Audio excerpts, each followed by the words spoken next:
A long time ago, in the village of Anachebe, lived a king, Eze Odera. Eze Odera and his beautiful wife, Queen Nonye, were expecting their first child. The queen was in labor, and the king anxiously paced up and down his throne room as Nonye's screams and groans echoed through the palace. Three of the king's cabinet members, Ichie Nduka, Amadi, and Ichie Omenze, were in the palace with him. Eze Odera, please, try and relax, said Ichie Nduka. The queen is in good hands. Udoka is the most sought-after midwife in the whole of Anachebe.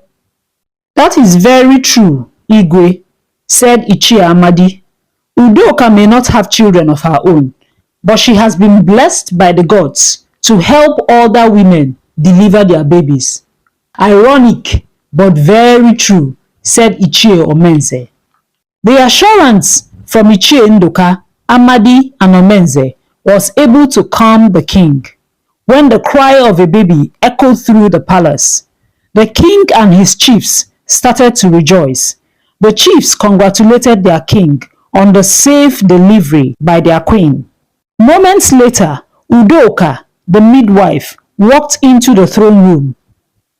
Igwe, she greeted the king on her knees. Ndiche, ekene munu, she said in greeting to the chiefs, who nodded in reply. The king, sensing the sadness written all over Udoka's face, asked, "How is my queen doing?" Igwe, said Udoka, "My queen is doing well. So, what is the problem?" replied the Igwe. "What is this sadness I see in your face?" "My king, the queen gave birth to a baby girl, but she looks strange. I've never seen this kind of baby in all my years of being a midwife." "What exactly do you mean, Udoka?" asked Ichie Omenze. "It is her skin color, Igwe.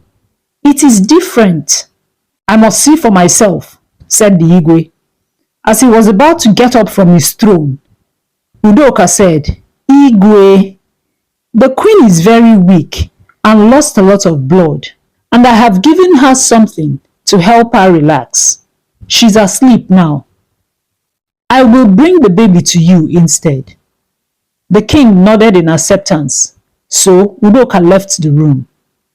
Moments later, she came in with the baby, swaddled in a wrapper.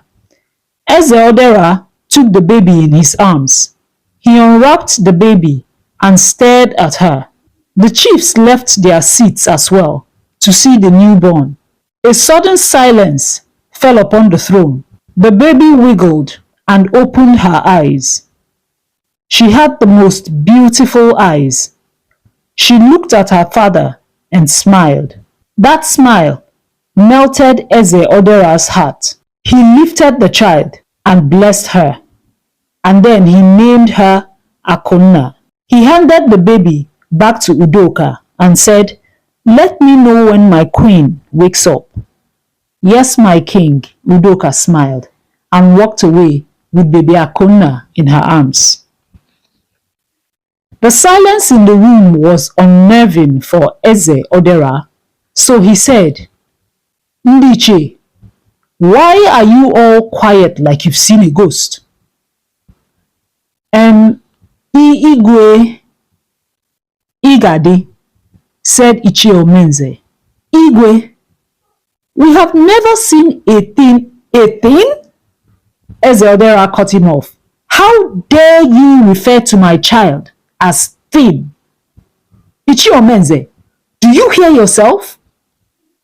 "Igwe, I'm sorry.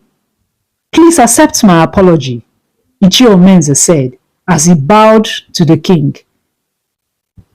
"You will refer to my daughter in a manner befitting a human being and a princess at that. Do you hear me?" "Yes, your majesty," replied Ichie Omenze. And this goes for every one of you. Igwe, they all replied. Ichie Amadi stood up and said, Ezodera, Iwogidajo, you know that Ichie Omenze was not trying to disrespect the princess or offend you. It is just that we have never seen a human being with this skin color in Anachebe, even neighboring communities.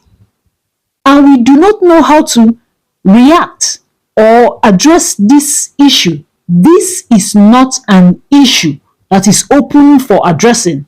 As a matter of fact, this is not an issue at all. My first child came into this world with a different skin color. I will not love or treat her less than any other human being. And that is final. Igwe, the chief said in reply. Eze Odera and Queen Nonye showered their daughter, Princess Akunna, with so much love and made sure she did not lack anything. Albinism was a condition which the people of Anachebe had never experienced before, so they did not know how to react to someone living with that condition. The villagers gossiped among themselves. Some said Princess Akunna was an Ogbanje, and that was why she had such fair skin, hair, and eyes. Others said she was a goddess in human form. Because of this, the villagers kept their children away from her. Even at school, Akunna had no friends. No one wanted to sit close to her or even play with her. The other children would mock and make jest of her, calling her an Ogbanje. Even her teachers at school did not make it easy. This made Eze Odera and Queen Nonye very worried and sad for their daughter. So they took a decision. The king hired Udoka as Princess Akunna's personal guardian. He rented a comfortable apartment in the city, and after her 8th birthday, the king and queen sent Princess Akunna away to the city to continue her education with Udoka as her guardian. As the years went by, Akunna grew into a very beautiful, brilliant young lady. She finished her primary and secondary education in flying colors and got accepted into one of the best universities in Nigeria to study medicine. It was 15 years later from the time Princess Akunna left her hometown, Anachebe. She never visited, but the king and queen would pay occasional visits to the city to know how their daughter was faring. Udoka had done an excellent job of raising her. The king and queen rewarded her with a beautiful house in Anachebe. She was practically like a mother to Akunna. The palace was bustling with activities in preparation for the return of the princess. The queen was very busy making sure things were in order. Eze Odera could not hold his excitement. He organized a grand reception party for her. The entrance of the palace was lined with Ndi Ichie, who had come to welcome and receive the princess. She hugged her parents warmly and greeted the elders. The rest of the evening and occasion was marked by splendid performance from a group of dancers who had been hired to provide entertainment for the evening. Several dignitaries from neighboring communities also attended the reception. Eze Odera proudly showed off his daughter and introduced her as Princess Dr. Akunna. As the days went by, Dr. Akunna received so many visitors. Parents who didn't want their children associating with Akunna found themselves regretting their actions. A lot of young ladies her age wanted to be friends with her. She never had any friend as a child, so she felt no attachment or loyalty to anyone, but she was nice and cordial to everyone. The coming weeks saw the princess receiving suitors and marriage proposals both from outside and within the community. Princess Akunna was overwhelmed by the number of proposals she got.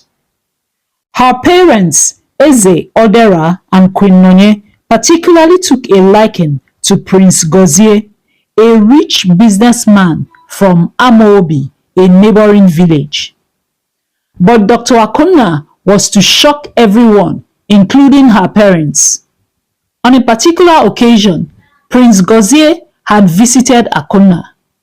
He was tall, dark, handsome and rich, a combination that would have any sensible lady begging to be his wife, but not Akunna. She was different and craved for fulfillment that did not arise from being any man's wife. She wanted to achieve so much. "I love you so much," Prince Gozie had said to her. "You don't even know me," Akunna replied. "How can you love someone you barely know?" "Akunna, if you agree to be my wife, I will take good care of you. I will shower you with gifts and take you round the world," Princess Gozie suggested, pride written all over his face. "I already have access to all that, Gozie. Is that all you can offer me?" she asked. Princess Akunna rejected the proposal and told Prince Gozie she was not interested. Her parents were not pleased with her decision. "You are not getting any younger, Akunna. Why would you reject all the suitors and marriage proposals? Don't you want to get married?" asked her mother. "But I do, Mama. First, I want to achieve so much more. A woman can achieve more than just ending up as a man's wife." "Nne, Papa," she said, "I got scholarship to further my studies abroad, and I accepted it." "Akunna," said Eze Odera, "you have been away from home for so long. You just returned, and now you want to take off again?" "Papa, I know you sent me away from Anachebe because of the way the villagers reacted to me. It was not all roses for me in the city either. And I have made up my mind to become more than just my skin color or life condition. I want to make a difference, Papa," Akunna said. Her parents looked at her and smiled. "I always knew you were something special. Right from the first day I held you in my arms and you looked at me and smiled." Princess Akunna stood up and hugged her parents warmly, thanking them for understanding. 1 week later, she left Anachebe to further her studies abroad. It was 8 years later when Princess Dr. Akunna returned. She was 31 years old. She had bagged a master's degree and a PhD in dermatology. She had also met someone from Amobi, a pediatrician by name Chidi, whom she wanted to marry. They were so good together, and Chidi loved her without a doubt. Their wedding was a grand event and talk of the whole of Anachebe. Eze Odera and Queen Nonye were so happy and proud of their daughter and all she had accomplished. With the help of her father, Akunna and Chidi partnered with medical experts and companies from around the world and built the first and best ultra-modern hospital in the whole of that region. The hospital opened up a lot of opportunities for the town, and the little girl who was once stigmatized and ridiculed by her community because of the way she looked became the most sought-after personality in the whole of that region. If you enjoy my stories, then leave me a like, Comment down below and let me know what you learned from this story. Share the video with your family and friends who you think will enjoy it as well. Thank you so much for all your love and support on this channel, and I will see you in my next one. Bye.